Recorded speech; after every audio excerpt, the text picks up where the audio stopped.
O que é um inferno segundo a Bíblia? Olá a todos, neste vídeo vamos tentar desvendar o conceito de inferno.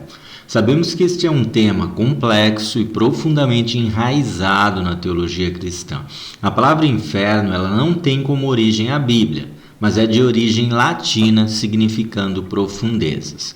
No entanto, essa palavra ela foi usada para traduzir 4 termos originais nas Escrituras, que são Sheol, Hades, Geena, Tártaro e também está ligada ao termo abismo ou lago de fogo. No Antigo Testamento temos a palavra Sheol. Sheol é frequentemente usado para descrever o lugar para onde os mortos vão. Pode ser traduzido como sepultura ou profundezas, e não carrega a mesma conotação de sofrimento eterno que é associada ao inferno no Novo Testamento.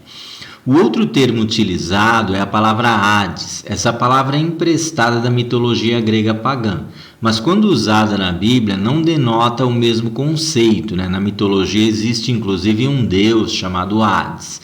Hades, no entanto, está mais próximo de Seol, né? Mais ou menos semelhante, referindo-se ao estado intermediário dos mortos. Depois temos um termo que precisamos nos ater um pouco mais, que é Geena. O termo Geena era o nome de um vale fora de Jerusalém, onde eram queimados lixo e corpos de criminosos. Na Bíblia foi usado figuradamente para descrever o destino dos ímpios na eternidade. Geena refere-se ao Vale de Rinom, fora das muralhas de Jerusalém. Este vale era usado como depósito de lixo, onde se lançavam os cadáveres das pessoas e corpos de criminosos que eram considerados indignos e restos de animais e toda espécie de imundície. Usava-se enxofre para manter o fogo aceso e queimar o lixo. Jesus usou este vale como símbolo da destruição eterna. Muitos associam Geena com o lago de fogo de Apocalipse 20:14, o qual significa a segunda morte. Durante o reinado de Acás, rei de Judá, Geena é mencionado como tendo sido usado para a prática de rituais, sacrifício humano em adoração a deuses das nações vizinhas, particularmente um deus chamado Moloque.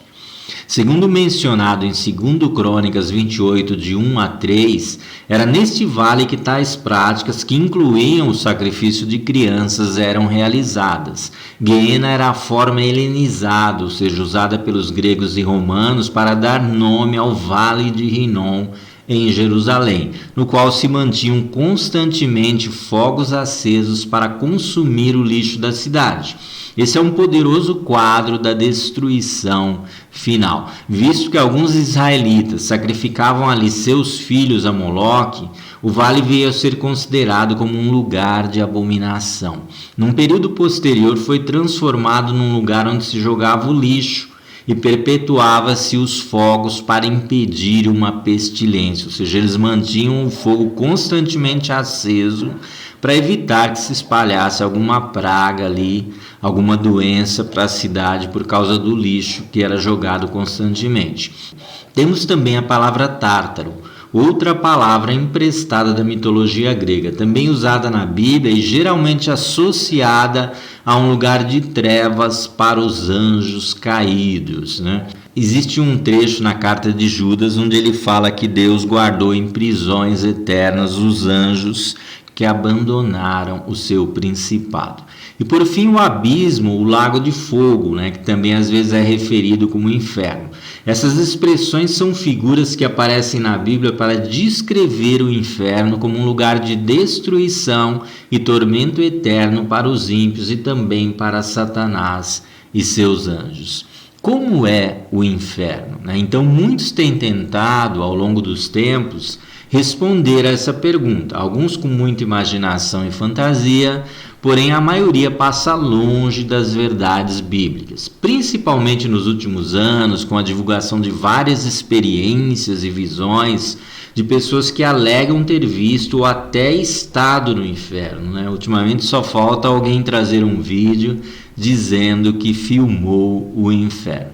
O interessante é que essas descrições do inferno, ao contrário do que muita gente pensa, elas não são inéditas, né? Estão longe de ser aí algo novo. Ao contrário, desde as literaturas apocalípticas criadas lá no século II depois de Cristo, já é possível encontrar relatos semelhantes e muitas descrições acerca do inferno.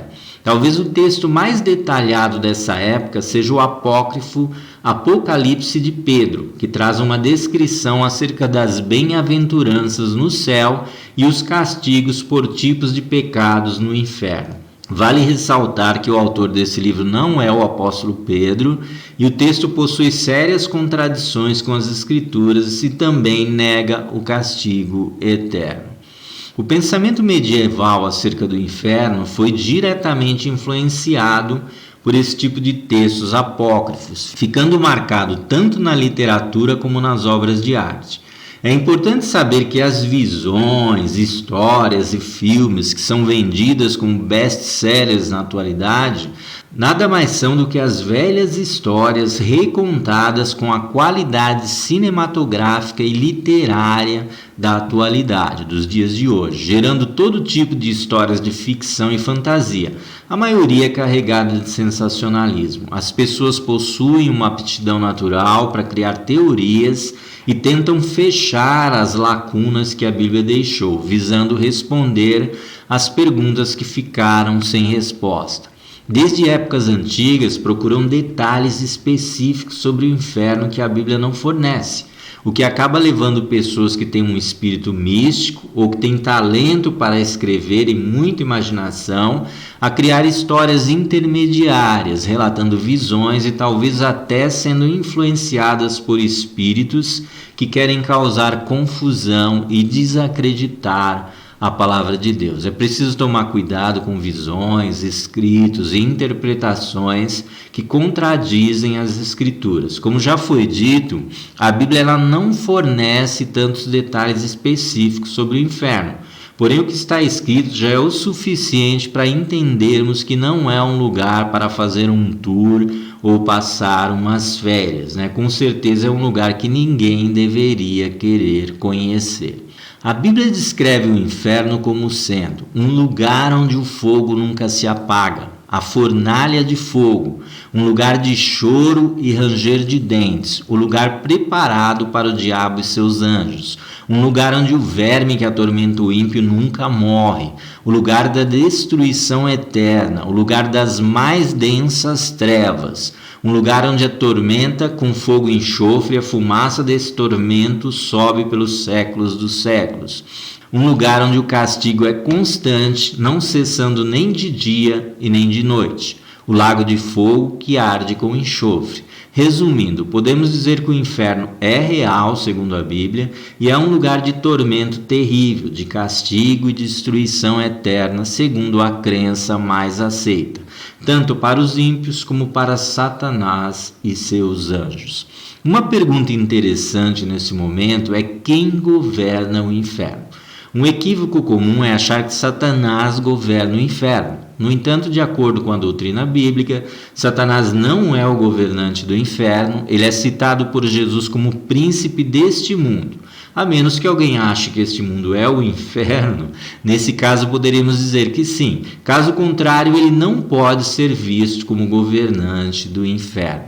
Ele governa um mundo com um governo limitado e temporário. A Bíblia diz que ele mesmo será condenado ao tormento eterno no lago de fogo, lá em Apocalipse 20:10. O inferno não foi criado como um império para o diabo, mas como um lugar de punição para ele e seus seguidores. Mateus 25:41. Jesus tem as chaves da morte e do inferno, sendo que a morte é o último inimigo a ser vencido. Existem muitos debates teológicos tentando definir se o inferno é eterno ou se haverá a aniquilação dos ímpios que serão lançados no lago de fogo. A Bíblia parece indicar que o castigo do inferno é eterno, com expressões como para todo sempre, em Apocalipse 14:11. No entanto, existem diferentes interpretações e opiniões sobre esse aspecto, como o aniquilacionismo, que sugere que os ímpios serão destruídos após um período de tempo. É crucial considerar que as interpretações do inferno podem variar entre as tradições cristãs e entre indivíduos. Algumas correntes enfatizam uma interpretação literal, acreditando que o inferno é um lugar de tormento físico e eterno. Outras adotam uma abordagem mais simbólica, vendo o inferno como um estado de separação de Deus e sofrimento espiritual. A doutrina do inferno, quando entendida no contexto da misericórdia divina, destaca a importância da liberdade de escolha que Deus deu ao ser humano. Ao mesmo tempo que mostra o castigo dos ímpios, diz: porque Deus amou o mundo de tal maneira que deu seu Filho unigênito para que todo aquele que nele crê não pereça, mas tenha a vida eterna. João 3,16. Resumindo, existe um final triste para quem permanecer no caminho do erro, mas ao mesmo tempo uma porta aberta para os braços do Criador e para a vida eterna. Uma oferta de graça e perdão por meio de Jesus Cristo. Deus quer que todos se arrependam e encontrem a salvação, e sua justiça se manifesta na escolha que cada pessoa faz em relação a Ele. Neste momento somos convidados a ouvir o conselho que Moisés deu aos israelitas quando estavam às portas da terra prometida. Os céus e a terra tomam hoje por testemunha contra vós, de que tenho proposto a vida e a morte, a bênção e a maldição. Escolhe, pois, a vida, para que vivas, tu e a tua descendência. Deuteronômio 30:19.